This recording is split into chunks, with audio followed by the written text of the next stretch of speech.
The mirror didn't lie, but my stepmother's words cut deeper than any reflection could. I stared at my face, pale, unremarkable, framed by ash-blonde hair that hung limply past my shoulders. Nothing special. Nothing worthy of the mating ceremony that had our entire pack buzzing with anticipation for weeks. Stop wasting time admiring yourself, Iris. There's nothing to see. Veronica's voice slithered from the doorway of our shared bathroom. My stepmother leaned against the frame, her crimson dress hugging curves that had captured my father's attention 3 years ago, shortly after my mother's death. The servants need help with preparations. At least make yourself useful where you can be hidden. I clutched the small wooden pendant hanging from my neck, my mother's last gift, a wolf with its head tilted toward the moon, carved by her own hands during her final days. Be brave when the moon calls, she'd whispered. I'd never understood what she meant. I thought maybe I could attend, just to watch, I said, my voice smaller than I intended. Every unmated female is invited. Veronica's laugh was sharp as broken glass. Look at yourself, Iris. The Alpha King will choose only the most beautiful to consider as his mate. Your presence would be an embarrassment to our family, to your father. Her eyes, cold as river stones, narrowed. We've discussed this already. Your father agreed that you should remain with the serving staff. My father, once the pack's strongest warrior before illness weakened him, now barely raised his voice against Veronica's wishes. Since his fever last winter, he'd grown frailer, more withdrawn, leaving the management of our household to my stepmother, while he served as an advisor to the Alpha. The pendant felt warm against my skin as I nodded, swallowing the disappointment that had become as familiar as breakfast. I'd known this would be her answer. It had been foolish to hope otherwise. Yes, Veronica, I murmured, sliding past her to head downstairs. Our pack lands stretched across valleys and forests, centered around the ceremonial grounds where tonight's gathering would take place. The Alpha King's visit was rare. He ruled over multiple packs across the territory, choosing only to attend the most significant ceremonies personally. Tonight would determine which females would be considered worthy of becoming his mate, an honor that would elevate not just the chosen one, but her entire family. The kitchen bustled with activity as I entered, servants weaving between one another with platters of meat and forest fruits. The air smelled of roasted venison and wildberry wine. No one questioned my presence as I tied an apron around my waist and began arranging flowers on serving trays. I'd always belonged more with the staff than with my stepmother's social circle anyway. They're saying he's brought warriors from his personal guard, whispered Emma, a beta wolf who had been kind to me since childhood. 20 of them, all fierce and loyal only to him. No one's seen the Alpha King in years, not since the war with the Eastern Packs. Is he as frightening as they say? I asked, reaching for another lily to add to my arrangement. Emma leaned closer. They say he has scars across half his face from the final battle, and that he can shift faster than any wolf alive, that he once tore through 50 enemy warriors without help. Her eyes gleamed with excitement. And apparently, he's refused every mating proposal for the past 5 years. Some think he's waiting for something, or someone specific. I smiled politely, but my heart wasn't in the gossip.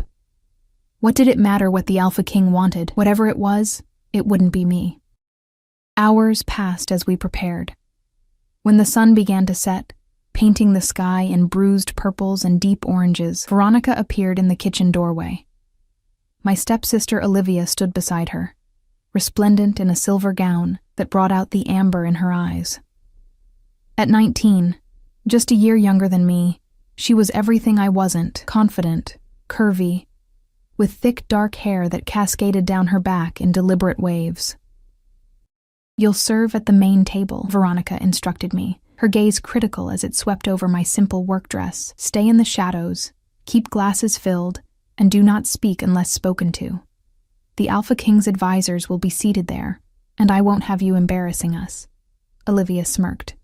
"Maybe if you're lucky, one of his older guards might notice you, the nearly blind ones." Her laugh chimed, drawing smiles from several kitchen staff who knew better than to side with me over Veronica's daughter. I said nothing, keeping my eyes lowered as I always did. Survival in this house meant becoming smaller, quieter, nearly invisible. The wooden wolf at my neck seemed to grow heavier, as if urging me to stand taller, but years of Veronica's sharp words had taught me the safety of submission. As twilight deepened into true darkness, I followed the procession of servants to the ceremonial grounds. Lanterns lined the paths, and great bonfires burned at the corners of a massive clearing where tables had been arranged around a central platform. Already, pack members were gathering, the unmated females easily identified by the white ribbons tied around their wrists. I carried a pitcher of wine, moving between tables with my eyes lowered, filling glasses without drawing attention. From the corner of my eye, I watched as my father entered with Veronica and Olivia, his arm supporting him as he walked. He'd once been as tall and strong as any alpha, but now his shoulders curved inward, his once vibrant face gaunt and pale. My chest ached seeing him this way. A hush fell across the gathering as horns sounded from the forest edge. The Alpha King had arrived. I'd positioned myself near a stone column, half hidden in its shadow, when the procession entered the clearing. Warriors moved in perfect formation, their expressions disciplined and alert as they scanned the crowd. Behind them walked the Alpha King himself. The gossip hadn't prepared me for the reality of him. Tall, broader than any man I'd ever seen, with dark hair that brushed his shoulders. But it was his face that caught and held my attention. Not because of the scars Emma had mentioned, a single slash that curved from temple to jaw on the left side, but because of his eyes. Even from a distance, I could see their intensity, a pale silver gray that seemed to absorb the firelight rather than reflect it. He moved with controlled power, every step deliberate, commanding respect without demanding it. The pack alpha, Bernard, stepped forward to greet him with a formal bow. "Alpha King Dominic, we welcome you to our territory and this sacred mating ceremony." The Alpha King, Dominic, inclined his head slightly. "Your hospitality honors us," he replied, his voice deep and resonant in a way that seemed to vibrate through the ground beneath my feet. The ceremony began with traditional dances, followed by a feast where the unmated females were seated closest to the Alpha King's table. Olivia had secured a prime position, her silver dress catching the firelight as she laughed too loudly at something Dominic's advisor said. My stepmother watched with naked ambition, her hand clutching my father's arm as if she could physically will her daughter into the Alpha King's attention. I moved through the shadows, refilling wine glasses, watching from the periphery as I'd done all my life. The night grew later, the ceremony progressing to the point where each eligible female would approach the Alpha King's table, bow before him, and lower her veil, a symbolic gesture of offering herself for consideration. One by one, they approached. Some beautiful, some powerful in their own right, as betas or alphas from prominent families. The Alpha King received each with perfect courtesy, but his expression remained unreadable, offering no hint of preference or interest. When Olivia's turn came, Veronica straightened in her seat, eyes gleaming with anticipation. My stepsister approached with practiced grace, her steps measured, her smile dazzling as she bowed before the Alpha King and lowered her veil with a flourish. For a polite moment, Dominic studied her face. Then he nodded, the same acknowledgement he'd given every female before her, and Olivia was dismissed to return to her seat. The flash of disappointment on my stepmother's face was quickly masked, but I'd seen it clearly from my position in the shadows. As the last female was acknowledged, Bernard stepped forward again. "Alpha King, these are the unmated females of our pack. Is there any who has pleased your eye this evening?" A murmur rippled through the crowd. The ritual question had been asked, and the next step would typically be for the Alpha King to name those females he wished to consider further, perhaps 2 or 3 who would be invited to his territory for a more extended courtship. Instead, Dominic stood, his silver gaze sweeping the gathering. "I sense there are others present who have not approached." Bernard looked confused. "All eligible females have presented themselves, Alpha King." "No." The single word carried such authority that even I felt compelled to look up from where I'd been carefully pouring wine. "There is another." My breath caught as his gaze moved across the gathering, past the seated females, past the families watching proudly, past the servers and assistants, until, impossibly, it landed directly on me. "Her," he said, pointing toward my shadow-draped corner. The pitcher nearly slipped from my hands as hundreds of faces turned in my direction. Veronica half rose from her seat, her expression twisted with horror and rage. Olivia's mouth had fallen open in shock. "Alpha King," Bernard said carefully. "That is merely a servant girl. She wears no white ribbon," Dominic observed, his voice even. "But she is of age, is she not, and unmated?" Before Bernard could answer, my father's voice rose, thin but clear. "She is my daughter, Alpha King, Iris. We did not think—" "Bring her forward," Dominic commanded, cutting off my father's stammered explanation. Two warriors detached from the king's guard, moving toward me with purpose. I stood frozen, the wine pitcher clutched to my chest like a shield, my heart hammering so loudly I was certain everyone could hear it. The wooden wolf pendant seemed to burn against my skin. "Be brave when the moon calls." As if responding to my mother's remembered words, I set down the pitcher with shaking hands. The warriors reached me, their expressions impassive as they gestured for me to follow them. On legs that felt disconnected from my body, I walked forward, aware of the whispers, the stares, Veronica's murderous glare. They positioned me before the Alpha King's table. Up close, Dominic was even more imposing, his shoulders impossibly broad, his presence filling the space between us with something electric and unfamiliar. I kept my eyes lowered, aware of my simple servant's dress, my unprepared appearance. "Look at me," he commanded softly. I raised my eyes to his, and the world seemed to still. Something flickered across his expression. Recognition, perhaps, or surprise, before his features settled into that same unreadable mask. "Where is your veil?" he asked. I have none, Alpha King. I was not prepared to participate in the ceremony." Dominic's gaze intensified. "Everyone present knows that is not by your choice." His words carried clearly across the suddenly silent gathering. Before I could respond, he removed the ceremonial cloak from his shoulders, a deep blue fabric embroidered with silver threads that caught the moonlight. With deliberate movements, he draped it over my head like a makeshift veil, the rich material pooling around my shoulders and cascading down my back. Then, with a gentleness that belied his strength, the Alpha King lifted his cloak from my face. His eyes widened almost imperceptibly as he studied me. Whatever he saw there, in my unremarkable features, seemed to satisfy something within him. His lips curved in the barest suggestion of a smile. "The ceremony is concluded," he announced to the gathering, his eyes never leaving mine. "I have found what I came for." The silence that followed Dominic's declaration seemed to stretch into eternity. I stood frozen, unable to comprehend what had just happened.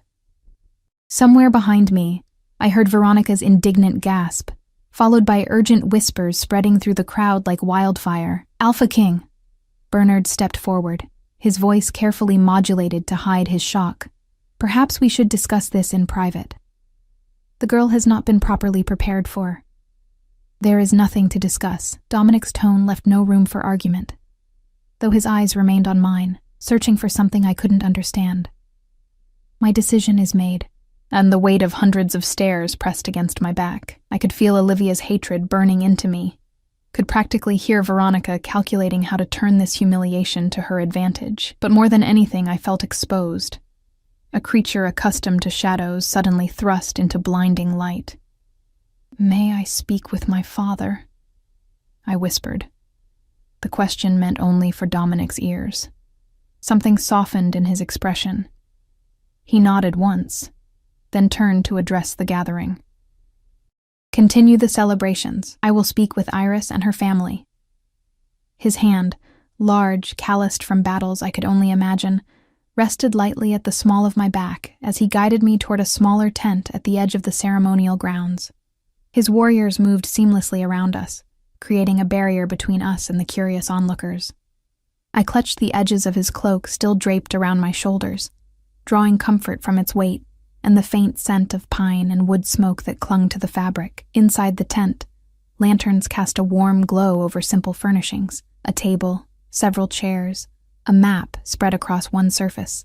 Dominic gestured for me to sit, then positioned himself across from me, his massive frame making the chair look impossibly small.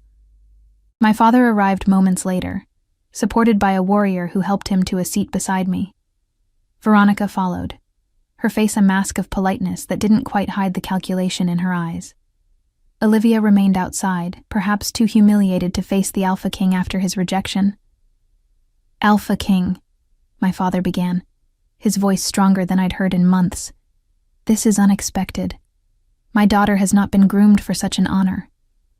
He glanced at me, and I saw a flicker of something that might have been guilt in his tired eyes. Dominic's gaze never left my face. Why was she hidden? The direct question hung in the air. I looked down at my hands, folded in my lap, waiting for my father's explanation, or more likely, Veronica's carefully crafted excuse. "My stepdaughter is," Veronica began, her voice honey-sweet, sensitive to crowds. "We thought it best." "I asked her father," Dominic interrupted, his tone still calm but edged with steel. My father sighed heavily. "After my illness, I've been less present than I should have been. Decisions about the household have fallen to my wife. I trusted her judgment." He looked at me then. Truly looked at me, perhaps for the first time in years. I was wrong to do so in this matter. Dominic nodded, as if confirming something to himself. "You are Robert Blackwell's daughter," he said to me. Not a question, but a statement of fact. I blinked in surprise. "You knew my mother?" "I knew of her. Her skills as a healer were renowned even beyond your pack's borders." His fingers tapped once on the table. "The pendant you wear, it was hers, was it not?" My hand flew to the wooden wolf at my throat, shocked that he had noticed such a small detail.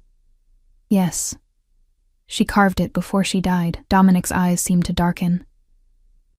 3 years ago, during the epidemic that swept through the northern packs. I nodded, swallowing against the familiar ache that rose whenever I thought of her final days. She wouldn't stop treating the sick, even when she began showing symptoms herself. "A true healer to the end," he murmured. Something in his voice suggested personal knowledge of such sacrifice. Veronica cleared her throat delicately. "Alpha King, while this reunion is touching, perhaps we should discuss the practicalities. Iris has had no training in the duties expected of an Alpha's mate. She spent her time in the kitchens, not in council chambers. And whose fault is that?"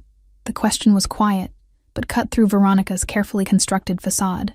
Before she could respond, Dominic turned to my father. "Your daughter will return with me to the Central Territory tomorrow. As tradition dictates, she will spend 1 moon cycle at my court before any formal mating bond is established." My breath caught in my throat. 1 moon cycle. A chance for the Alpha King to change his mind, to see the plainness and inadequacy that Veronica had reminded me of daily for years. I should have felt relieved at this potential escape, yet something inside me rebelled at the thought of returning to the shadows after briefly standing in his light. "And if, after this time, either of you wishes to withdraw?" my father asked carefully. Dominic's eyes found mine again. "She will be returned with honor and gifts befitting her position. No shame would follow such a decision." I nodded, a small gesture of understanding, though my mind whirled with questions I dared not ask in front of Veronica. Why me? What had he seen when he looked at me that had prompted such a decisive choice? "Then it is settled," Dominic said, rising to his feet. "Iris will need time to prepare for tomorrow's journey. I suggest you assist her." This last remark was directed at Veronica, whose lips thinned into a tight line. "Of course, Alpha King," she murmured, her eyes cold with suppressed fury. As the others rose to leave, Dominic placed a hand on my shoulder, keeping me in place. "A moment alone with your daughter," he said to my father, who nodded and allowed a warrior to help him from the tent. Veronica hesitated, then followed, her back rigid with tension. Once alone, Dominic circled the table to stand before me. I rose instinctively, still clutching his cloak around my shoulders. "You're afraid?" he observed. "Wouldn't anyone be?" I countered, surprising myself with my boldness. A hint of a smile touched his lips. "Perhaps, but I think your fear is not of me." He was right, though I couldn't explain how he knew. My fear was of hope itself, of believing, even for a moment, that my life could be something other than what Veronica had convinced me it must be. "Why did you choose me?" The question slipped out before I could stop it. Dominic studied me for a long moment, his silver eyes reflecting the lantern light. "When you've lived as long as I have, seen what I've seen. You learn to recognize strength where others see only weakness. He reached out, his fingers brushing the wooden pendant at my throat. Your mother carved this with a message, did she not? I nodded, confused by his insight. Be brave when the moon calls, I whispered. Something flickered across his face. Satisfaction, perhaps. The moon has called, Iris. The question now is whether you will answer with bravery. Before I could respond, he stepped back, creating distance between us. Rest tonight. We leave at first light. The walk back to my home passed in a blur. Veronica maintained a brittle silence as we moved through the dispersing crowd. Eyes followed us. Some curious, some envious, some openly hostile. I clutched Dominic's cloak tighter around my shoulders, taking strange comfort in its weight and unfamiliar scent. Once inside the privacy of our home, Veronica's facade crumbled. What did you do? She hissed, her face contorted with rage. What trick did you play to catch his attention? I did nothing, I answered truthfully. I was serving wine, as you instructed. Lies. She paced the entry hall like a caged animal. No Alpha King would choose someone like you over my Olivia without reason. Was it magic? Did you inherit more than just healing skills from your mother? My father's voice interrupted her tirade. Enough, Veronica. He stood at the doorway to his study, leaning heavily on a cane, but with a spark in his eyes I hadn't seen since before his illness. Help Iris prepare for tomorrow, or remove yourself. Those are your only options. Veronica stared at him, momentarily stunned by this unexpected backbone. Then she turned on her heel and stormed up the stairs, leaving us alone. My father gestured for me to join him in his study, a room I'd rarely entered since Veronica took over the household. Books lined the walls, and the scent of leather and paper brought a rush of childhood memories when I'd sit at his feet while he read to me. Sit, he said, lowering himself carefully into an armchair beside the cold hearth. I perched on the edge of the chair opposite him, still wrapped in Dominic's cloak. I've failed you. His words fell into the silence between us, heavy with regret. You were ill, I offered, the excuse sounding hollow even to my own ears. He shook his head. Illness weakened my body, not my eyes or ears. I knew what was happening in this house, and I did nothing. His gaze drifted to the cloak around my shoulders. Did you know the Alpha King's grandfather saved my life during the border wars? I was barely more than a boy, and he pulled me from beneath a fallen enemy. I shook my head, surprised by this revelation. Dominic comes from a line of wolves who see value where others might not. He leaned forward, his voice dropping to nearly a whisper. Your mother was more than just a healer, Iris. There were things about her, about you, that we agreed to keep quiet until the right time. My heart quickened. What things? A coughing fit seized him before he could answer, his thin frame shaking with the effort. When it passed, exhaustion lined his face.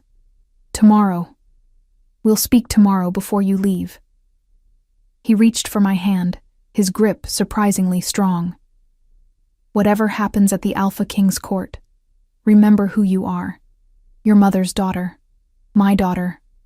I helped him to his room, unsettled by his cryptic words, but reluctant to press him when fatigue had clearly overtaken him. Back in my own small bedroom, I carefully hung Dominic's cloak, smoothing the rich fabric with trembling fingers. From down the hall I could hear Olivia's muffled sobs, and Veronica's attempts at consolation. Their pain should have given me satisfaction after years of their cruelty.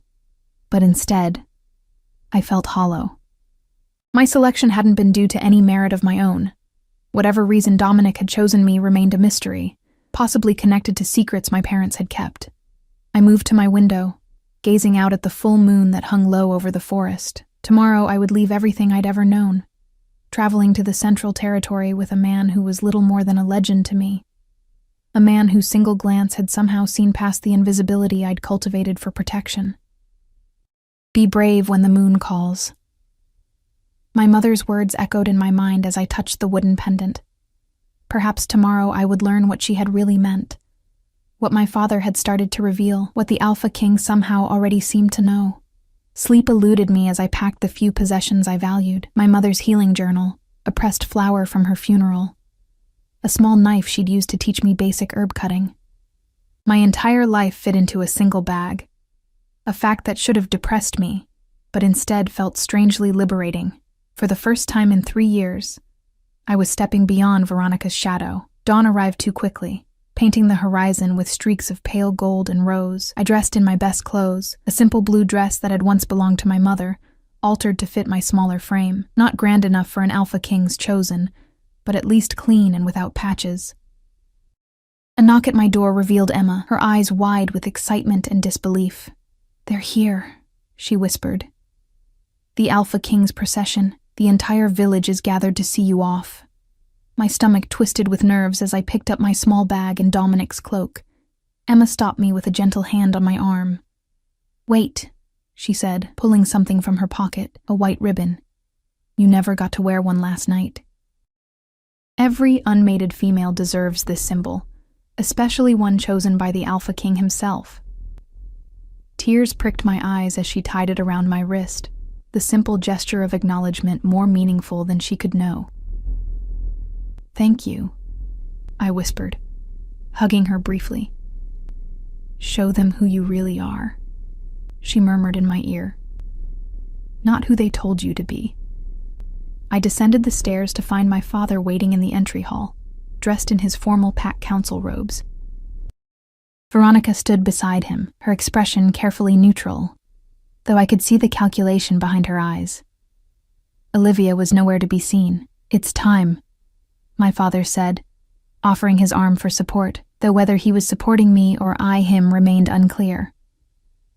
Together, we stepped outside into the bright morning light, where Dominic waited at the head of a formation of warriors, mounted on a massive black horse. His silver eyes found mine immediately, and something in his expression, a slight softening around the mouth perhaps, calmed the frantic beating of my heart. "Be brave," I reminded myself as I walked forward to meet my future, uncertain whether I was heading toward salvation or merely a more elaborate cage.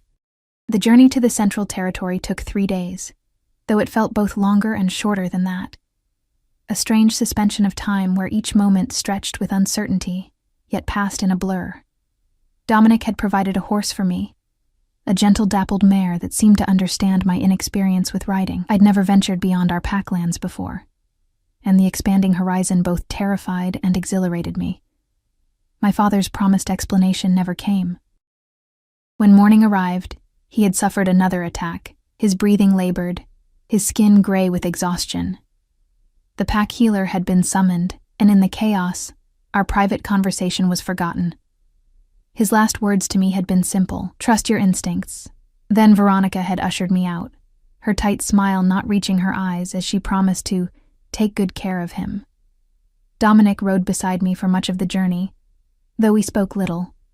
His presence was both intimidating and oddly comforting, a solid, unwavering force that seemed to make the world around us adjust, rather than the other way around. At night, when we made camp, he ensured I had privacy, posting female warriors from his guard outside my tent. These women, fierce, strong, with keen eyes and watchful expressions, regarded me with curious respect that I hadn't earned and didn't understand. On the second evening, one of them, Sarah, the apparent leader of Dominic's personal guard, approached as I sat alone by a smaller fire, away from the main group. "You should eat more," she said, offering a plate of roasted meat. "The Central Territory sits at higher elevation. You'll need your strength." I accepted the plate with murmured thanks, studying her as she settled beside me. Unlike the others who maintained a careful distance, Sarah seemed comfortable in my presence. "You have questions," she observed, her dark eyes reflecting the firelight. "Too many to know where to begin," I admitted. She nodded, unsurprised. "About him? Or about why he chose you?" "Both. Either." I set the plate aside, appetite lost to anxiety. "No one has told me what to expect when we arrive. What will be expected of me?" Sarah considered me for a long moment. "I've served the Alpha King for 15 years. In that time, I've seen countless females presented for his consideration. Noble daughters, pack alphas, warriors with battle honors." She leaned forward slightly. "Never once has he shown more than polite interest. Until you." I shook my head, still unable to comprehend it. "But why? I'm no one special. Aren't you?" Her gaze drifted to the wooden pendant at my throat. Your mother was Helen Blackwell, wasn't she? The healer who saved hundreds during the Northern epidemic? Yes, but... And died in the process, Sarah finished, her voice softening. Dominic never forgets a sacrifice made for the welfare of the Pax.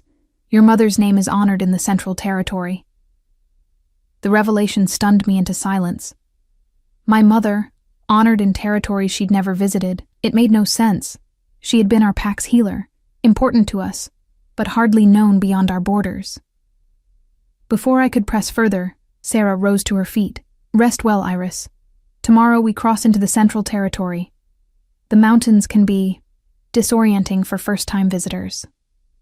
She left me with more questions than answers, and sleep came fitfully that night, my dreams filled with fragmented images of my mother mixing healing herbs, whispering secrets I couldn't quite hear. The third day of travel brought us to the base of mountains that seemed to touch the clouds themselves. The air grew cooler, sharper, carrying the scent of pine and something else, a wildness that called to something deep inside me.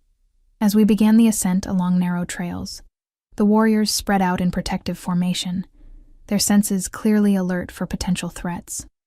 The border is just ahead, Dominic said, guiding his horse alongside mine. What you feel is the barrier. I glanced at him, surprised. You can tell what I'm feeling? A hint of a smile touched his lips. Your pulse has quickened. Your scent has changed. When I flushed with embarrassment, he added, The barrier affects everyone this way the first time. It's magic woven by the first Alpha Kings to protect our central lands. Magic. The word hung between us, taboo in many packs where such powers were feared. My mother had been careful when using her healing gifts, never calling attention to the fact that her remedies worked better, faster than traditional medicine alone. Is it safe to cross? I asked, glancing ahead at the seemingly ordinary mountain pass. Dominic's expression darkened slightly. For those invited, yes. For others, the experience can be unpleasant. Before I could ask what he meant, a strange pressure began building in my ears. As if I'd plunged underwater, the air around us seemed to thicken, shimmering like heat waves above summer rocks. My mare snorted nervously, and I gripped the reins tighter, fighting a momentary wave of dizziness. Then, as suddenly as it had begun, the pressure vanished. The world around us transformed, the trees taller, the colors more vivid, the very air seeming to pulse with energy. We emerged onto a wide plateau overlooking a valley that took my breath away. A river wound like a silver ribbon through lush forests, and nestled against the mountainside stood a sprawling structure of stone and wood that could only be the Alpha King's stronghold. Welcome to Ravencrest, Dominic said, watching my reaction closely. Your new home. The word home caught in my chest. I'd never truly had one. Not since my mother died and Veronica transformed our house into a place of quiet hostility. Could this imposing fortress ever feel like somewhere I belonged? As we descended into the valley, people emerged from smaller settlements scattered throughout the forest. They lined the road, watching our procession with undisguised curiosity. Their whispers reached my ears, speculation about who I was, why the Alpha King had returned with an unknown female from a minor pack. The closer we drew to Ravencrest, the larger it loomed. Not a single structure as I'd first thought, but a complex of buildings centered around a massive great hall. Stone towers rose at strategic points, and I could see warriors patrolling the walls, their attention focused outward toward the valley and mountains beyond. It was built by the first Alpha King, Dominic explained, noting my wide-eyed assessment. Each generation has added to it. The eastern wing is mine. A welcoming party waited in the courtyard as we rode through the massive gates, elders, advisors, and servants arranged in careful formation. At their center stood a woman who commanded attention despite her small stature. Her silver-streaked dark hair was pulled back in an elaborate braid, and her posture radiated authority. Dominic dismounted first, then came to help me from my horse. His hands at my waist were steady, strong, lifting me as if I weighed nothing. For a brief moment, we stood close enough that I could feel the heat radiating from his body, see the flecks of darker gray in his silver eyes. Then he stepped back, his expression returning to the careful neutrality he maintained in public. Grandmother, He greeted the silver-haired woman, inclining his head with genuine respect. May I present Iris Blackwell, daughter of Jonathan and Helen Blackwell of the Northern Crescent Pack. The woman, Dominic's grandmother, approached with measured steps, her keen eyes assessing me with an intensity that made me fight the urge to shrink back. Helen's daughter, she murmured, more to herself than to me. I see it now. The resemblance is subtle but unmistakable. She extended her hands, and instinctively, I placed mine in hers. Her grip was surprisingly strong, her palms marked with calluses that spoke of a life lived through action rather than leisure. I am Lydia, elder of the Central Council, she introduced herself. My grandson has chosen boldly, it seems. Something in her tone suggested this was typical of Dominic, and I caught the barest hint of exasperated affection beneath her formal words. Come, she said, releasing my hands. You must be exhausted from your journey. We've prepared rooms for you in the East Wing, near my grandson's quarters. As we entered Ravencrest, I felt eyes on me from all directions. Servants paused in their duties. Advisors studied me with calculated interest. Warriors tracked my movements with professional assessment. I clutched my small bag closer, acutely aware of my simple blue dress and travel-worn appearance among such grandeur. The wooden wolf pendant felt like the only real thing in this dreamlike situation. The interior of Ravencrest was a contrast of rugged strength and unexpected beauty. Massive wooden beams supported high ceilings, while intricate tapestries depicting pack history softened the stone walls. Lanterns cast a warm glow over polished floors, and somewhere, I could hear the gentle splash of an indoor fountain. Lydia led us through corridors that turned and branched in confusing patterns until we reached a heavy wooden door carved with a pattern of wolves running beneath a crescent moon. Your quarters, she announced, pushing the door open to reveal a suite of rooms that dwarfed my entire living space back home. My grandson thought you might appreciate the northern symbolism. She gestured toward the carved door. The crescent moon represents your home pack. I stepped inside, overwhelmed by the space, a sitting room with comfortable furniture arranged before a fireplace, doorways leading to what appeared to be a bedroom and private bathing chamber, and tall windows overlooking the forest below. Everything spoke of comfort and quality without ostentation. I'll send Mira to assist you, Lydia continued. She'll help you settle in and explain the daily routines of Ravencrest. Thank you, I managed, my voice sounding small in the large space. Dominic had remained silent throughout this exchange, but as Lydia prepared to leave, he finally spoke. Iris will join us for the evening meal. Please ensure the council is present. Lydia arched an eyebrow but nodded. As you wish. With a final assessing glance at me, she departed, leaving Dominic and me alone for the first time since our brief conversation in the tent. He moved farther into the room, his massive frame making the space feel suddenly smaller. These were my mother's rooms before she passed, he said, his voice softer than I'd heard it before. I thought you might be comfortable here. The revelation that he'd placed me in rooms of such personal significance stunned me. I don't understand any of this, I admitted, the words escaping before I could stop them. Dominic turned to face me fully, his silver eyes intent. What don't you understand, Iris? Why me? The question burst from somewhere deep inside, fueled by days of confusion and years of being told I was nothing special. Of all the females you could have chosen, beautiful ones, powerful ones, why select someone your advisors clearly think is beneath you? Something flickered across his face. Surprise, perhaps, at my directness, or at the emotion behind my words. Is that what you believe? He asked quietly. That you are beneath me? I gestured helplessly at myself, at my simple clothes and unremarkable appearance. Look at me. Then look at this place, at your position. What else could anyone think? Dominic closed the distance between us in 2 strides, stopping just short of touching me. His presence enveloped me, not threatening, but impossible to ignore. I look at you, Iris Blackwell, and I see exactly what I've been searching for. His voice had dropped lower, resonating in a way that seemed to vibrate through my chest. The daughter of a woman brave enough to sacrifice herself for others. A survivor who has endured years of cruelty without letting it twist her spirit. His hand rose slowly, giving me time to retreat if I wished, before his fingers brushed the wooden pendant at my throat. And the bearer of a legacy far more significant than you realize. The touch sent a shiver through me that had nothing to do with fear. What legacy? Before he could answer, a soft knock interrupted us. Dominic stepped back immediately, his expression closing off as the door opened to reveal a young woman carrying fresh linens. "Mira will help you prepare for dinner," he said, his formal tone returning. "We'll continue our conversation another time." With a slight bow of his head, he departed, leaving me with more questions than ever, and a lingering warmth where his fingers had brushed my skin. Mira proved to be efficient, and thankfully not overly curious about my sudden appearance at Ravencrest.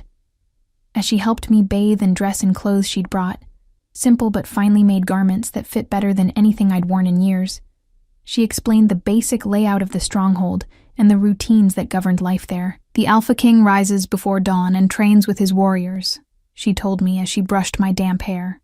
"The council meets mid-morning. Afternoons are for petitioners from throughout the territory. Evenings." She hesitated. "Yes?" I prompted. "Evenings are usually private," she finished. "The Alpha King rarely dines with the council unless there's official business. Tonight is unusual." I caught her meaning clearly. My presence had disrupted normal patterns. Whether that disruption was welcome remained to be seen. As dusk settled over Ravencrest, Mira led me through the maze of corridors to the great hall where dinner would be served. The massive space was dominated by a long table positioned on a slightly raised platform, with smaller tables arranged throughout the room. Already, council members and other high-ranking pack members had gathered, their conversation creating a low hum that quieted noticeably as I entered. Dominic sat at the center of the main table, his grandmother to his right. The empty seat to his left clearly awaited me. With Mira's gentle urging, I moved forward, conscious of every eye tracking my progress. The blue dress Mira had selected suddenly felt inadequate, despite being finer than anything I'd owned before. As I approached, Dominic rose, a gesture that prompted everyone else to stand as well. The sudden silence was deafening as I took my place beside him, heart hammering so loudly I was certain everyone with enhanced hearing could detect it. "Tonight," Dominic's voice carried effortlessly throughout the hall, "we welcome Iris Blackwell of the Northern Crescent Pack, daughter of Jonathan and Helen Blackwell." Murmurs rippled through the gathering at my mother's name, confirming what Sarah had told me. Somehow my mother was known here. "As tradition dictates," Dominic continued, "Iris will remain at Ravencrest for 1 moon cycle, during which time she will learn our ways, and we will have the honor of knowing her." His hand came to rest lightly on the back of my chair. "I expect her to be treated with the respect due to one I have personally chosen." The unspoken warning in his words was clear, and I saw several council members exchange glances. As everyone retook their seats, servers appeared with platters of food and pitchers of wine. The familiar routine of serving a meal provided momentary comfort. At least this was something I understood, even if I was now on the receiving end, rather than the one carrying trays. "Tell me, Iris." Lydia spoke from across Dominic, her voice carrying just far enough for nearby council members to hear. "Did your mother teach you her healing arts before she passed?" The question seemed innocent enough, but I sensed layers beneath it. "Some basic skills," I answered carefully, "identifying herbs, preparing simple remedies, and the more advanced techniques." Her gaze was penetrating, searching for something specific. I hesitated, remembering how my mother had always been cautious about displaying the full extent of her abilities. "We didn't have time for those lessons," I said finally, the old grief catching in my throat. Lydia nodded, as if my answer confirmed something, a shame. Her knowledge was unique. Before I could ask what she meant, an advisor further down the table spoke up. "Forgive my directness, Alpha King, but is it wise to bring an untrained female from a minor pack into Ravencrest at such a delicate time? The southern territories grow more restless by the day." Dominic's expression didn't change, but I felt a subtle tension enter his body beside me. "Are you questioning my judgment, Counselor Harris?" The man paled slightly. "No, Alpha King. Merely expressing concern for the girl's safety should matters with the southern packs escalate." "Iris is exactly where she needs to be," Dominic replied, his tone ending further discussion on the matter. The remainder of the meal passed in a blur of careful conversation and scrutiny from all sides. I answered questions about my pack, my father's health, my limited education as politely as possible, all while sensing the undercurrents I couldn't fully understand. When dinner finally concluded, Dominic escorted me personally back to my quarters, his warriors following at a discreet distance. "You did well," he said as we walked. "The council is naturally suspicious of outsiders. They think I'm a liability," I observed, "because of the situation with the Southern Territories, whatever that means." Dominic glanced down at me, a hint of approval in his expression. "You listen carefully. Good." He paused outside my door. "The Southern packs have been pushing against our borders for months. Their new leader, Valen, believes he should rule all territories. And bringing me here in the middle of this conflict was wise because—" The ghost of a smile touched his lips. "Because, Iris Blackwell, some conflicts require more than just warriors and weapons to resolve." His gaze dropped to the wooden pendant at my throat. "Sometimes they require exactly what your mother left to you." And before I could demand clarification, he stepped back with a formal nod. "Rest well. Tomorrow, your true education begins." As I closed the door behind me, I pressed my fingers to the wooden wolf, my mother's final gift. "Be brave when the moon calls." The pendant seemed to warm beneath my touch, and for the first time, I wondered if the words had been more than just a mother's encouragement, if perhaps they had been a prophecy or even instructions for a future she wouldn't live to see. Days at Ravencrest fell into a rhythm I never expected to find comforting. Each morning, Mira would wake me before dawn, helping me dress in the practical but finely made clothes that had mysteriously appeared in my wardrobe. Then, instead of joining the servants in the kitchen as I would have back home, I found myself in lessons, some with Lydia, who taught me the complex political relationships between the territories. Others with various council members who seemed determined to cram years of education into weeks. Most surprising were my afternoons with Sarah, who took me to a secluded training yard where female warriors practice combat techniques. "The Alpha King insists," she'd explained on our first day, tossing me a wooden practice sword that I'd fumbled to catch. "Every female in his household must know how to defend herself." I'd been abysmal at first, my body unused to the demands of training. But there was something freeing about the physical exertion, the focus required to block Sarah's measured attacks, the satisfaction when I occasionally managed to execute a move correctly. Each evening, I collapsed into bed with muscles aching in ways I'd never experienced, yet I slept more soundly than I had in years. Dominic himself remained an enigma. I saw him daily, at meals, in passing through corridors, occasionally observing my training from a distance.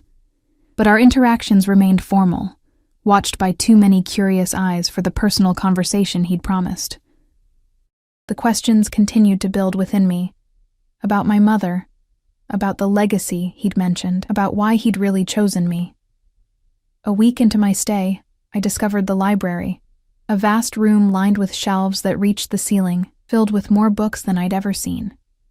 Hidden behind a section on pack histories, I found a smaller collection of texts on healing arts, some so old their bindings cracked when I carefully opened them. It was there, tucked away among ancient knowledge, that I felt closest to my mother. Her own small collection of healing books had been accidentally destroyed in a kitchen fire shortly after Veronica moved in.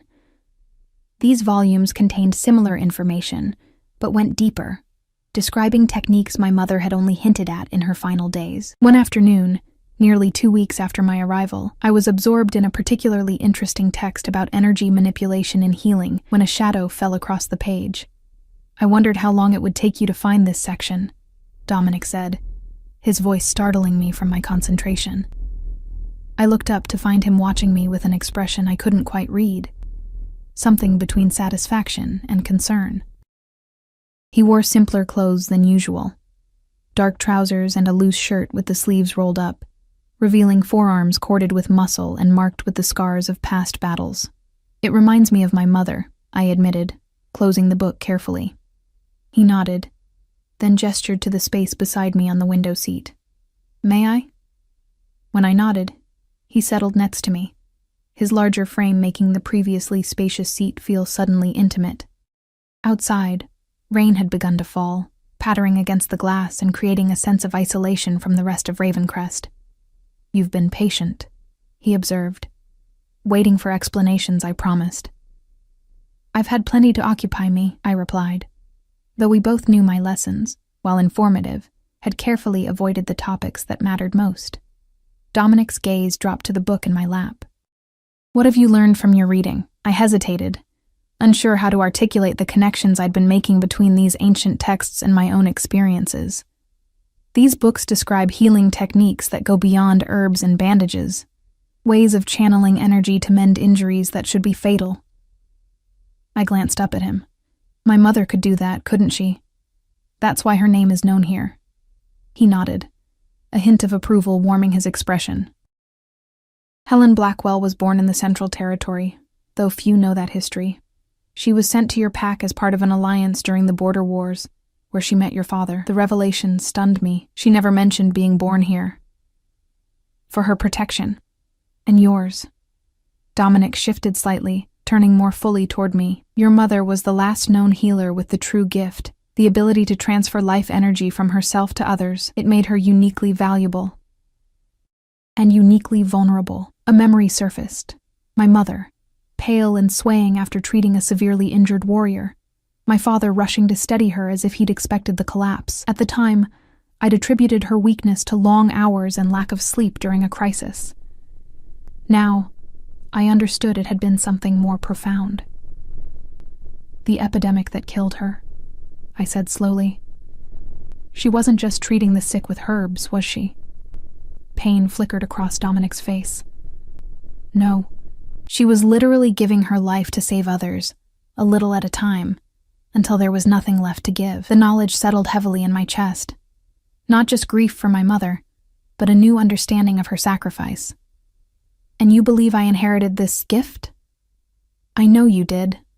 His certainty was startling. The pendant she carved for you. It's not just wood, Iris. It's a conduit, designed to help you control abilities that would otherwise manifest unpredictably. My fingers went instinctively to the wooden wolf at my throat. But I've never healed anyone. I would know if I had this power. Would you? Dominic's voice was gentle. Think carefully. Has there never been a time when someone recovered more quickly than expected under your care? When you touched someone in pain and felt a strange sensation pass between you? I thought of my father after his fever. How the pack healer had been certain he wouldn't last the night. How I'd sat beside him, holding his hand, willing him to live with every fiber of my being. How the next morning, his fever had broken, and I'd been so exhausted I could barely stand. Even if that's true, I said, trying to process this revelation, why does it matter so much that you would seek me out? There must be other healers. Dominic was silent for a long moment, his expression growing more somber. What do you know of the conflict with the Southern Territories? The abrupt change of subject caught me off guard. Only what I've gathered from council meetings. Their leader, Valen, wants to unify all territories under his rule. There have been border skirmishes, some talk of impending war. What you haven't heard, Dominic said, his voice dropping lower, is that Valen possesses an ability opposite to yours, where true healers can transfer life energy to save others. He can drain it to strengthen himself. A chill ran through me despite the room's warmth. That's possible? It's forbidden knowledge, practiced in secret by those willing to sacrifice others for power. Valen has grown stronger by taking the life force of his enemies and increasingly innocent victims from border villages. The horror of it turned my stomach. And you think I can... What? Stop him somehow?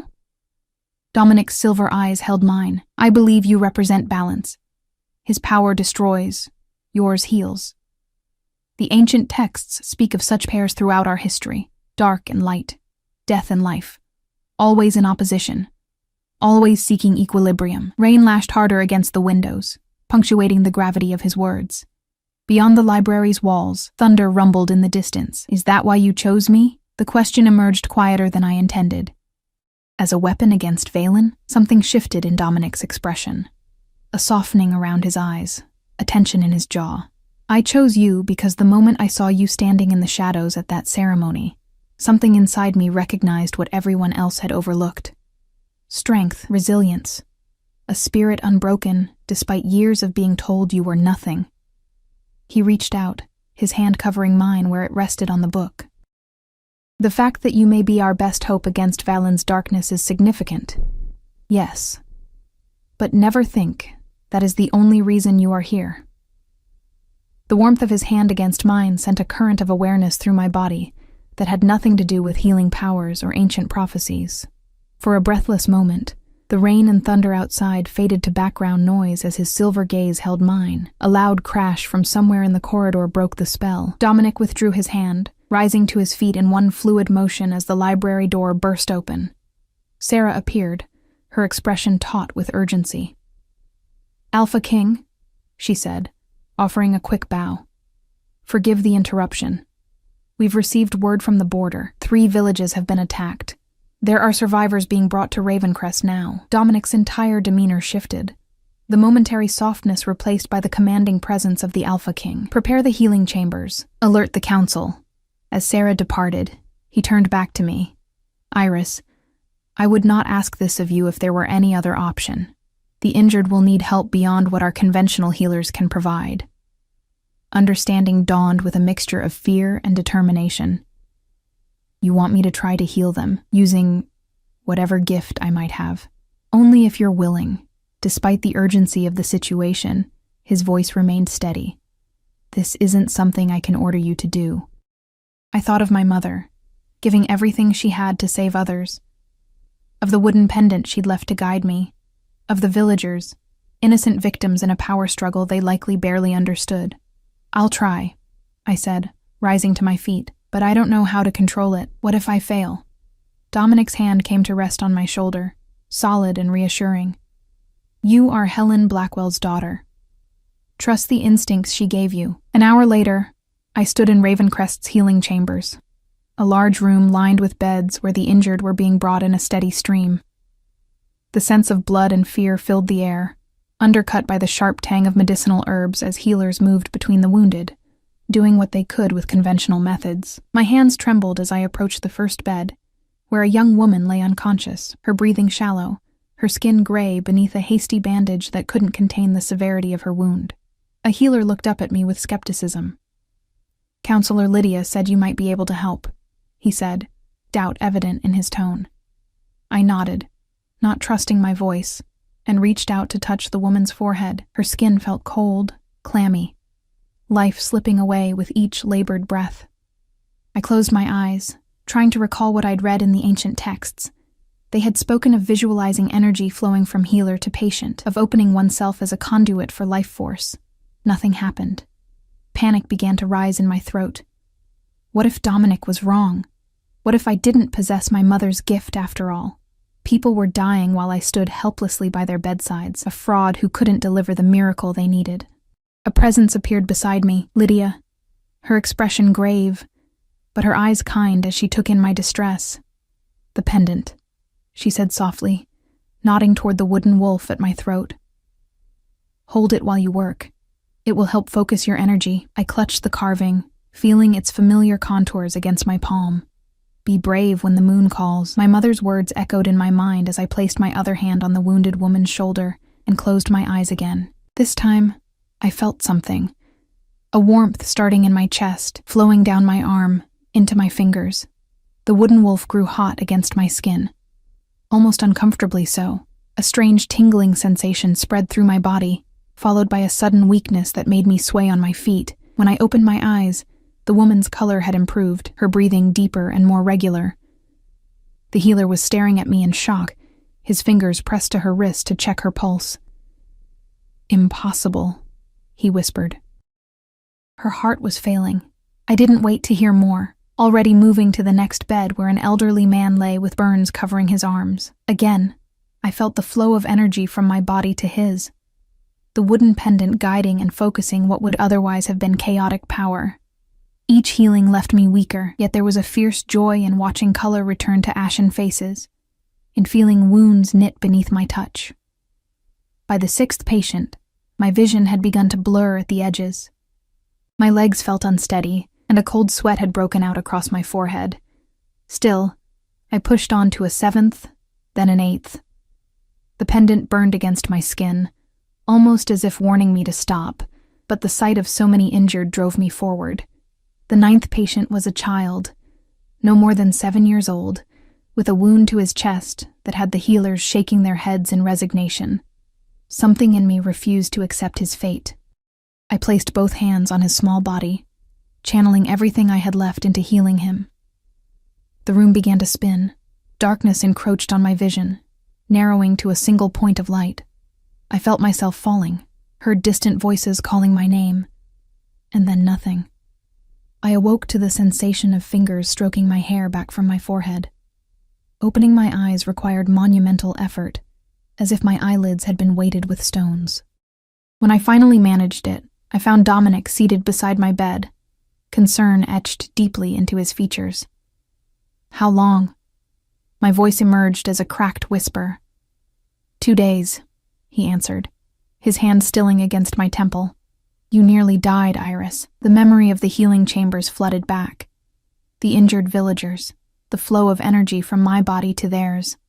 The child with the chest wound, the boy. I managed to ask, "Did he?" "He lives."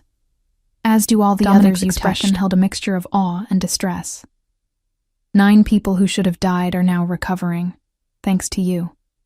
Relief washed through me, followed by a bone-deep exhaustion, unlike anything I'd experienced before. I couldn't stop, I admitted. Once I started, I couldn't bear to watch anyone suffer if I could help. Dominic's jaw tightened. "You have your mother's heart," and nearly shared her fate. His hand moved from my temple to grasp mine, his grip almost painfully tight. "You must learn to limit yourself, Iris. To recognize when you've given enough." I wanted to argue, but even the effort of keeping my eyes open was becoming too much. As darkness began to claim me again, I felt the press of something against my forehead. Dominic's lips, warm and gentle, bestowing a blessing, or perhaps a promise. "Rest." His voice followed me into sleep. "I'll be here when you wake." The next time I opened my eyes, sunlight streamed through windows I didn't recognize. I lay in a massive 4-poster bed in a room far grander than the one I'd been given upon arrival at Ravencrest. Rich tapestries adorned the walls, and a fire crackled in a stone hearth despite the warm day outside. I pushed myself up against the pillows, surprised to find my strength returning more quickly than seemed possible after what I'd experienced. The door opened, and Lydia entered, carrying a tray with a steaming cup and bowl. "Awake at last," she said, her usual briskness tempered with something that might have been respect. "How do you feel?" "Better than I should," I answered honestly. She nodded, setting the tray on the bedside table. "Dominic has been sharing his strength with you. An alpha can do that, in small amounts, to help those under their protection recover. The thought of Dominic giving me his own energy, after I'd depleted mine saving others, created a complex emotion I couldn't immediately name. "Where am I?" I asked, looking around at the unfamiliar chamber. "The Alpha King's personal quarters," Lydia replied, her expression revealing nothing. "He insisted you be moved here where he could monitor your recovery himself." Before I could process this information, the door opened again, and Dominic himself entered. He looked tired, with shadows beneath his eyes suggesting he'd slept little during my recovery. But his face brightened visibly when he saw me sitting up. "You should be resting," he said, though there was no reproach in his tone. "I've rested enough," I countered. "What happened while I was unconscious? The villagers, the attacks?" Lydia exchanged a glance with her grandson. "I'll leave you to explain," she said, moving toward the door. Before exiting, she paused beside me. "What you did was extraordinary, Iris. Your mother would be proud." When we were alone, Dominic took the chair beside the bed, leaning forward with his elbows on his knees. "The council has been in session almost continuously since the attacks," he said. "What happened to those villages was a message, from Valen, directly to me." "What kind of message?" His expression darkened, the kind written in innocent blood. "His forces didn't just attack the villages, they drained the life from dozens before our patrols could drive them back." Horror washed through me. Why would he do something so monstrous? "Because he knows you're here." Dominic's voice dropped lower. "Somehow he's learned that I've found a true healer." The balance to his destruction. The weight of this knowledge pressed against my chest. He's afraid of what I might do. He should be. Dominic's eyes gleamed with something fierce. What you did in the healing chambers has already spread throughout Ravencrest and beyond. The people are calling you the Alpha's healer. Some say you're the fulfillment of an old prophecy about light returning to the territories in their darkest hour. I shook my head, overwhelmed by such expectations. I'm just one person. I nearly died healing 9 people. How could I possibly stand against someone who has killed dozens? Dominic reached for my hand, his larger one enveloping mine completely. You won't face him alone, Iris. I swear it. His thumb traced small circles against my palm. The council has voted unanimously to offer you permanent protection within Ravencrest, not as a guest, but as a formal member of the Central Pack. The implication hung in the air between us. The only way for me to join the Central Pack officially would be through mating, to Dominic or another high-ranking wolf. The traditional 1-month period isn't complete, I said carefully, trying to read his expression. No, and I won't rush your decision. His hand tightened around mine, but things have changed since you arrived. Valen's attacks have accelerated his timeline, and ours. Outside, clouds passed over the sun, casting the room in momentary shadow. In that brief darkness, I saw the weight Dominic carried. Responsibility for his pack, for all the territories that looked to him for protection, for the decisions that would determine whether peace or war prevailed. And somehow, impossibly, I had become central to that outcome. What happens now? I asked, my voice steadier than I expected. Dominic's silver eyes held mine. Now, Iris Blackwell, you decide who you want to be. The girl your stepmother convinced you was nothing special, or the woman who brought 9 people back from death's threshold, the healer who might save us all. 3 days later, I stood at the highest point of Ravencrest's eastern tower, watching the sun set behind distant mountains. My strength had returned almost completely, a recovery the healers called miraculous, though I knew it had more to do with Dominic's energy than any miracle. The Alpha King had been a constant presence during my recuperation, sometimes speaking about pack matters, sometimes sitting in companionable silence as I read from the ancient texts he'd brought from the library. In those quiet moments, something had shifted between us. The formal distance he'd maintained since my arrival had given way to a cautious intimacy, his hand lingering when passing me a book, his eyes seeking mine across the room. Conversations that wandered from politics to personal histories with increasing openness, yet he had not pressed me for an answer about remaining at Ravencrest permanently. True to his word, he was giving me space to decide my own path, even as reports arrived daily of growing unrest along the southern borders. I thought I might find you here, Sarah's voice interrupted my thoughts as she emerged onto the tower platform. Lydia mentioned you'd been asking about the best vantage points. I smiled, grateful for her company. Over the weeks, Sarah had become the closest thing to a friend I had at Ravencrest. I wanted to see the borders for myself, to understand what we're facing. If she noticed my use of we rather than you, she didn't comment. Instead, she moved beside me at the stone parapet, pointing toward the southern horizon where mountains gave way to rolling hills. The border villages you helped heal were there, along that river valley, she said. Valen's territory begins beyond the ridgeline, though his forces have been pushing farther north with each attack. I studied the landscape, trying to imagine the lives being lived in those distant settlements. People who had never met me yet, whose fates were somehow intertwined with mine, through ancient prophecies and opposing powers. Dominic believes Valen will attack Ravencrest directly, I said, voicing the fear that had been growing since I'd awakened. That's why the council wants me to stay permanently. Sarah nodded, her expression grave. Valen has been gathering his forces for weeks. Our scouts report movements that suggest he's preparing for something larger than the border skirmishes we've seen so far. And they think I can stop him. It wasn't a question. They hope you can help, Sarah corrected gently. No one expects you to face him alone, Iris, especially not Dominic. A breeze lifted my hair, carrying the scent of pine and wood smoke from the valley below. In the weeks since leaving my home pack, I'd changed in ways I was only beginning to recognize. Standing taller, speaking with more confidence, embracing abilities I'd never known I possessed. The invisible girl who had hidden in shadows now stood in the fading sunlight, seen and valued in ways Veronica could never have imagined. What would you do? I asked Sarah, curious about her perspective as a woman who had carved her own place in a world dominated by male strength. If you were in my position? She considered the question seriously, her dark eyes scanning the horizon before returning to meet mine. I would remember that choosing to fight alongside those you care for isn't the same as being used as a weapon. A slight smile softened her features.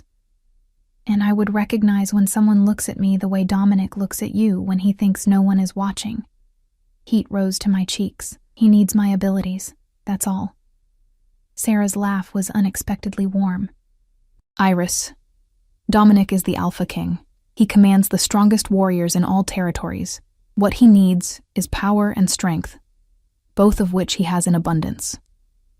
Her expression grew more serious. What he wants, what I believe he has been searching for without realizing it, is someone who balances that strength with compassion, someone who heals rather than destroys. Before I could respond, the warning horn sounded from the southern watchtower. 3 long blasts that echoed across Ravencrest, followed by 2 short ones. Sarah stiffened beside me, her hand moving instinctively to the weapon at her hip. What does that signal mean? I asked, though the dread in her expression told me it was nothing good.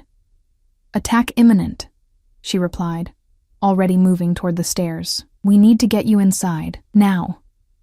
We descended the tower rapidly, emerging into a courtyard filled with organized chaos as warriors prepared for battle. Dominic stood at the center, issuing commands with calm authority that belied the gravity of the situation. His eyes found mine immediately, relief flashing across his features before he returned to directing the defense.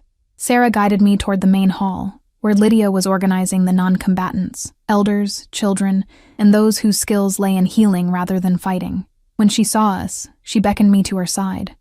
Valen's forces have broken through the outer patrols, she explained without preamble. They'll reach Ravencrest within the hour. Dominic wants you in the secure chamber beneath the east wing. I should be with the healers, I protested. If there are injured, you are too valuable to risk. Lydia cut me off, her expression softening slightly at my obvious frustration.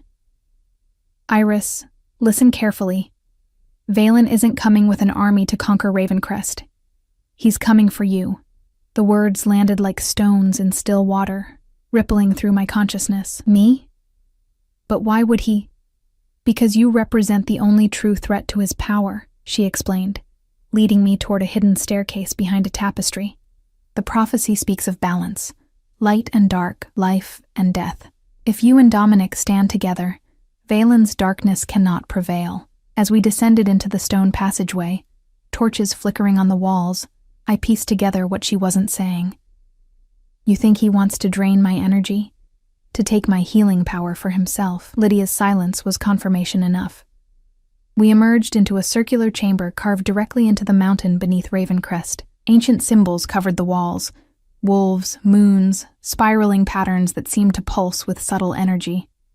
At the center stood a stone pedestal where a single object rested, a ceremonial knife with a hilt carved from the same pale wood as my pendant.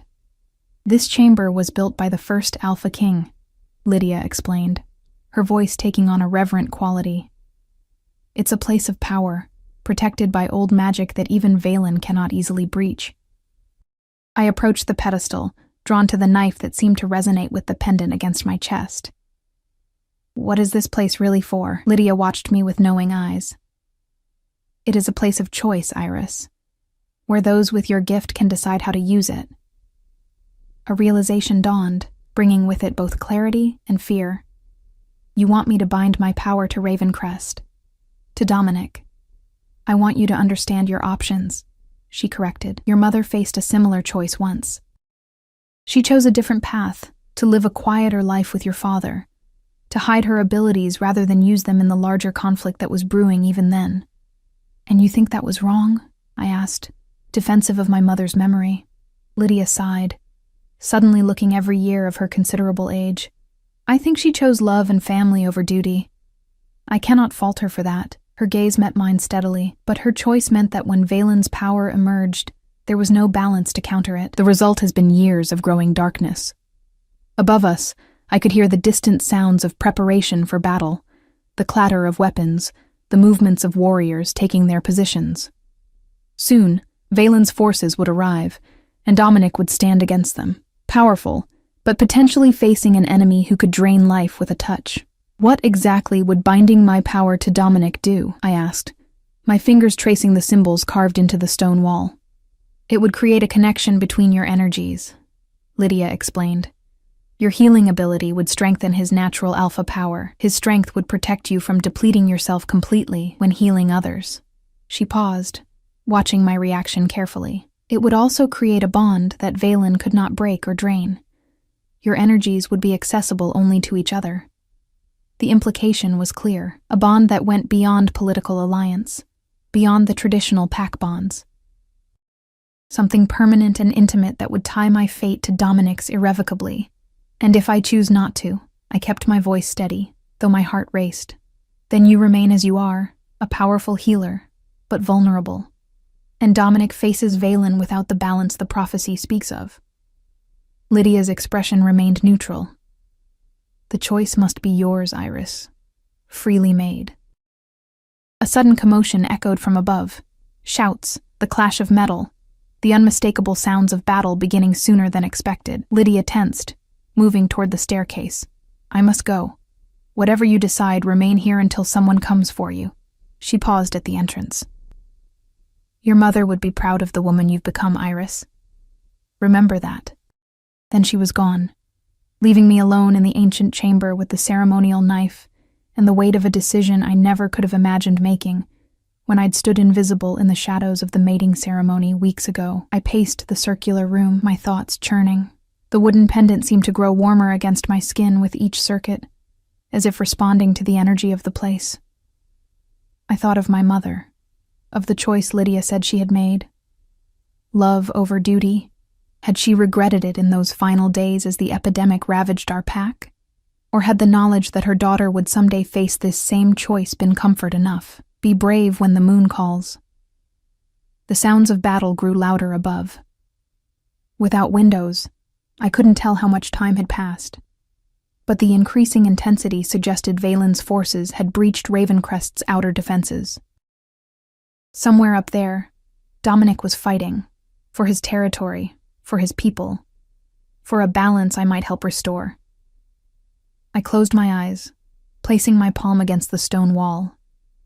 To my surprise, I could feel energy thrumming beneath the surface, ancient and powerful, responding to my touch as if it recognized something in me. The wooden pendant at my throat grew hotter, almost painfully so, and I gasped as images suddenly flashed through my mind. My mother, younger than I remembered her, standing in this very chamber, her hand clasped with my father's as they made their choice to leave.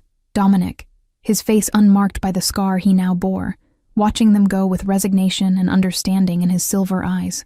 A darkness spreading slowly over the territories in the years that followed, villages falling, life force being drained to feed one man's insatiable hunger for power. I staggered back from the wall, breathing hard as the visions faded. It hadn't been just a prophecy or legend. Dominic had known my mother personally, had respected her choice to leave with my father, even as he'd watched the consequences unfold over the years that followed. And now, history was repeating itself with her daughter. A crash from above, louder than the rest, jolted me from my thoughts. The battle was intensifying. Without conscious decision, I found myself moving toward the staircase, drawn by some instinct I couldn't name. I paused at the bottom step, torn between the safety of the chamber and the pull to be where I was needed. The pendant burned against my skin, and suddenly my mother's final words made perfect sense. The moon called not just in the celestial body that guided our kind, but in moments of choice. Crossroads where courage determined the path forward. I turned back to the pedestal, picking up the ceremonial knife. Its wooden hilt seemed to mold to my palm, as if made for me specifically. Perhaps it had been. Perhaps my mother had known this moment would come when she carved my pendant in her final days. Decision made, I ascended the stairs, emerging into chaos. Warriors fought throughout the corridors of Ravencrest, the clash of weapons and snarls of partial shifts filling the air. I moved against the walls, using the shadows that had once been my constant companions to avoid the worst of the fighting. Instinct guided me toward the great hall, where I knew Dominic would make his stand. As I approached, A figure stepped into my path. Sarah, blood streaking her face from a cut above her eye. "Iris!" she gasped. "You should be in the protected chamber." "Where is Dominic?" I demanded, ignoring her concern. Something in my expression must have conveyed the gravity of my purpose, for she merely pointed toward the main doors, the courtyard. Valen breached the gates. "They're fighting there." I nodded my thanks and continued forward, the ceremonial knife clutched in my hand. Outside, rain had begun to fall. A steady, cold downpour that turned the courtyard to mud and slicked the stone steps with treacherous moisture. In the center of the open space, two figures circled each other. Dominic, his clothing torn and bloody but his stance unwavering, and a man I could only assume was Valen. Even from a distance, I could sense the wrongness emanating from the southern leader. Where Dominic's presence had always felt like controlled power, Valen radiated a sickly energy that seemed to corrupt the very air around him.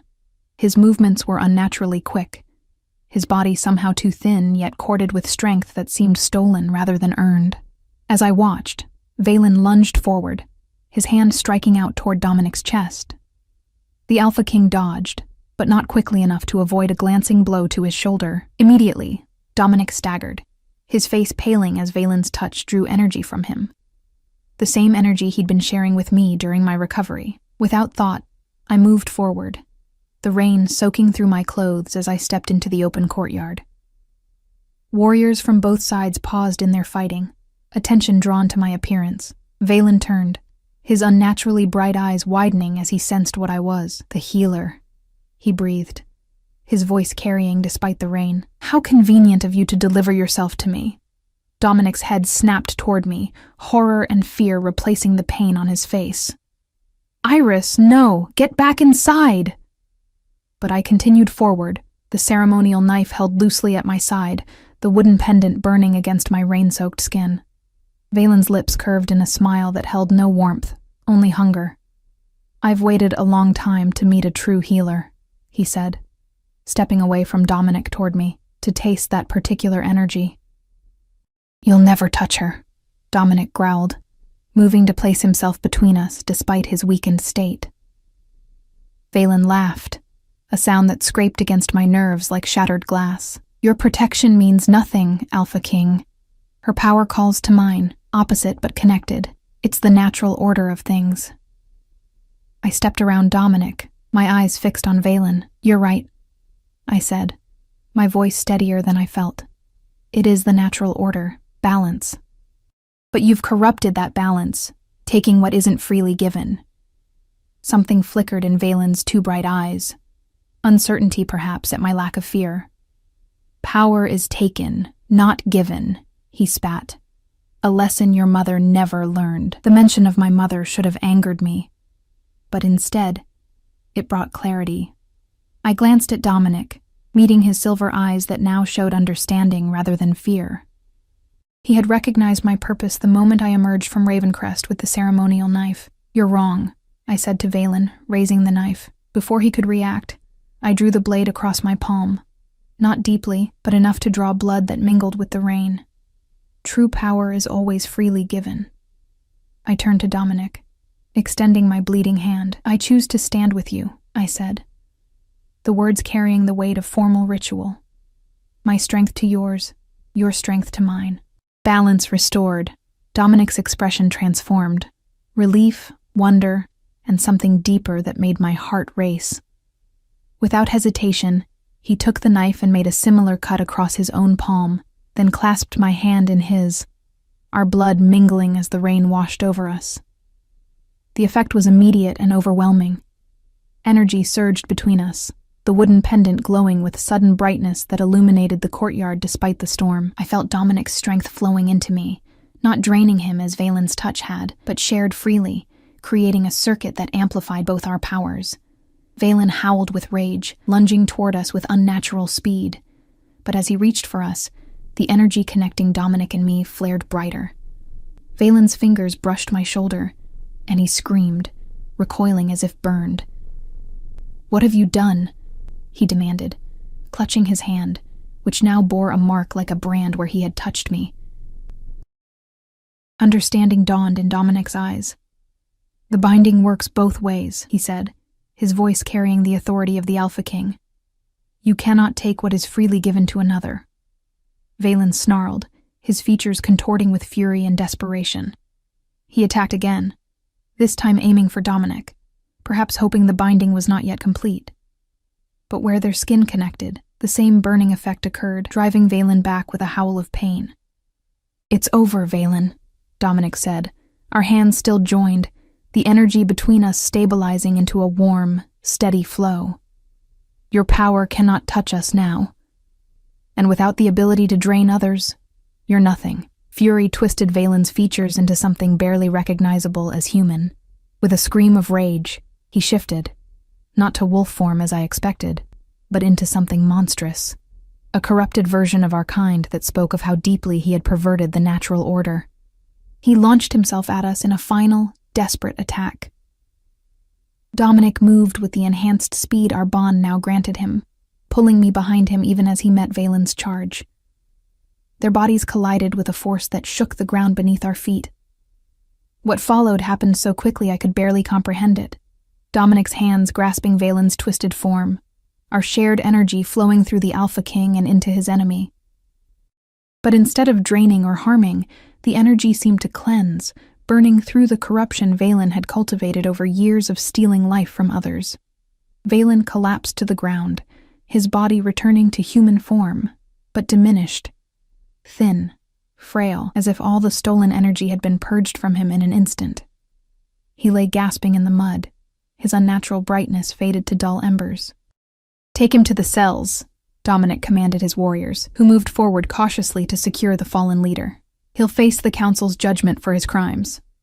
As Valen was dragged away, the fighting around us ceased. Southern warriors, seeing their leader defeated, began laying down their weapons.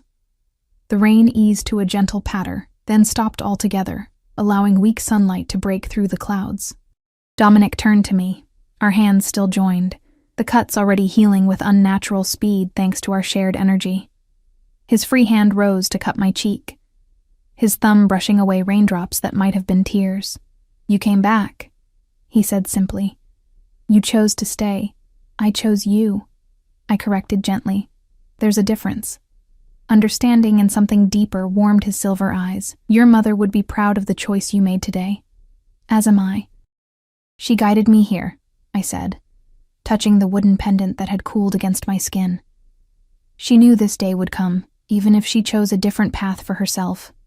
Dominic nodded, his expression solemn. "Helen made her choice for love, as did you."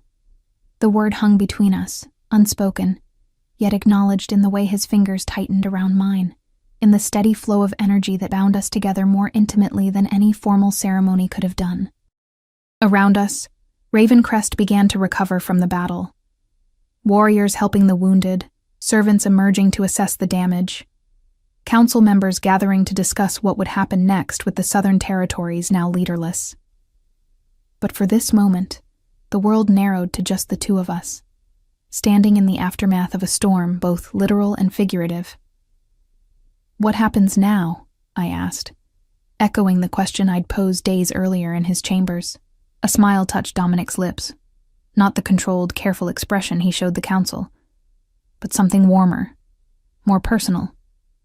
"Now, Iris Blackwell, you take your rightful place, not in shadows, but in light.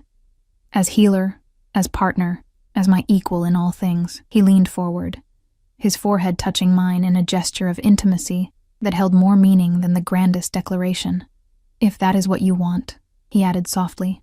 In answer, I rose on tiptoes, pressing my lips to his in a kiss that sealed our bond more definitively than blood or ancient ritual. His arms encircled me, drawing me against the solid warmth of his chest as he returned the kiss with a tenderness that belied his strength. When we parted, I saw our future unfolding with sudden clarity, not as alpha and consort in the traditional sense, but as partners bringing balance to territories long divided by fear and power. The healing of land and people alike would be slow, requiring both his strength and my compassion, his authority and my understanding. "I want all of it," I said, meeting his silver gaze without hesitation. "The responsibility, the challenges, the chance to build something better than what came before. I smiled, feeling truly seen for perhaps the first time in my life, and you, especially you. 6 months later, I stood on the same tower where I had watched the sunset with Sarah on the day of Valen's attack. The autumn air carried the scent of pine and wood smoke, and below, Ravencrest bustled with activity as delegates from all territories, including the southern packs now led by a council rather than a single alpha, gathered for the seasonal summit. Much had changed since that rainy day, when Dominic and I had formed our bond. The territories were healing, both literally and figuratively, as I worked with healers throughout the packs to share the knowledge contained in Ravencrest's ancient texts. Valen himself, stripped of his stolen power, had been exiled beyond the mountain ranges, his fate a warning to any who might be tempted to follow his path. My father had recovered enough to travel to Ravencrest for our formal mating ceremony 2 months prior.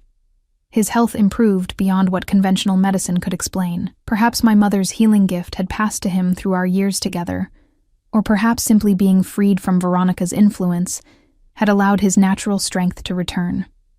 Either way, he now served as an advisor to the joint councils, his experience bridging the gap between central authority and outlying packs. Veronica and Olivia had not attended the ceremony, though I'd sent an invitation out of newly discovered confidence rather than any desire for reconciliation. Their absence had been a relief rather than a disappointment. Some wounds were better left to heal from a distance.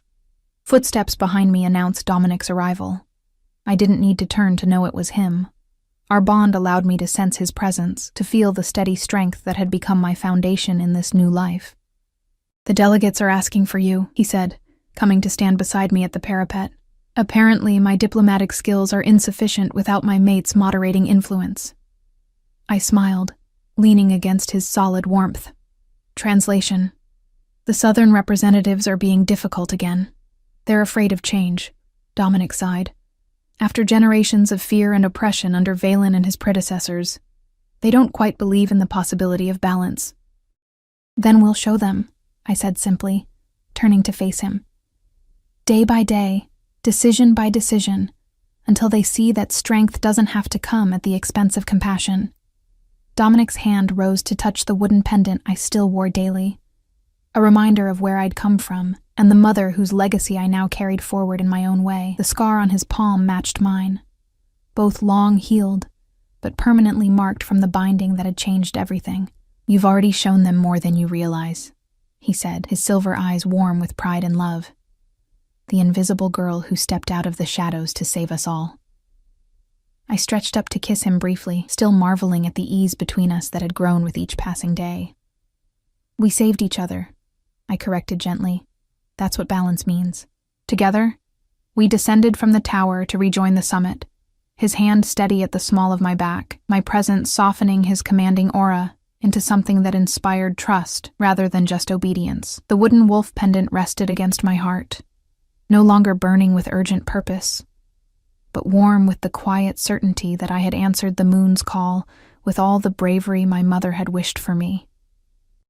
And in doing so, I had found not just purpose or power, but the belonging I'd always sought, visible, valued, and loved not despite my differences, but because of them.